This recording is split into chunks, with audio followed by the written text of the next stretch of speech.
এবার ট্রফির জন্য মরিয়া আরসিবি। কোহলিদের আরসিবিতে কোচ করে আনা হলো কেকেআরের প্রাক্তন গুরুকে। বছর ঘুরেছে, কখনো কোচ তো কখনো অধিনায়কের নাম বদলে গিয়েছে জার্সির রঙও।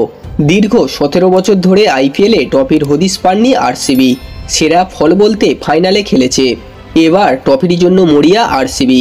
অধিনায়ক হিসাবে ফের দেখা যেতে পারে বিরাট কোহলিকে, যাকে রিটেন করেছে রয়্যাল চ্যালেঞ্জার বেঙ্গালুরু।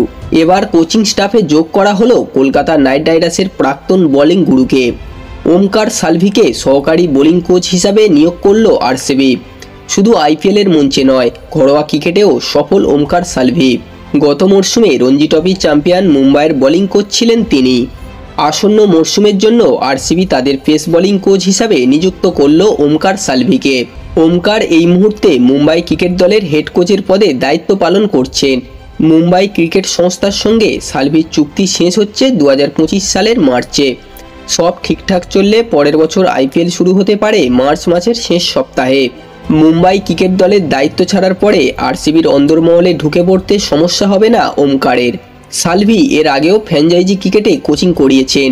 তিনি এর আগে আইপিএলে শাহরুখ খান, জুহি চাওলার দল কেকেআর শিবিরে ছিলেন। কলকাতা নাইট রাইডার্সের সহকারী বোলিং কোচের ভূমিকা পালন করেছেন ওমকার। যদিও কেকেআরের দায়িত্ব ছাড়ার পরে আর কোনো আইপিএল ফ্র্যাঞ্চাইজির সঙ্গে নতুন করে যুক্ত হননি তিনি। এবার পরীক্ষা আরসিবির জার্সিতে। বন্ধুরা, এই ছিল আজকের ভিডিওটি কেমন লাগলো অবশ্যই কমেন্ট করে জানাবেন। ভিডিওটি ভালো লাগলে একটা লাইক করে দেবেন এবং এই ধরনের ক্রিকেট নিউজ সবার আগে পাওয়ার জন্য চ্যানেলটিকে অবশ্যই সাবস্ক্রাইব করে দেবেন।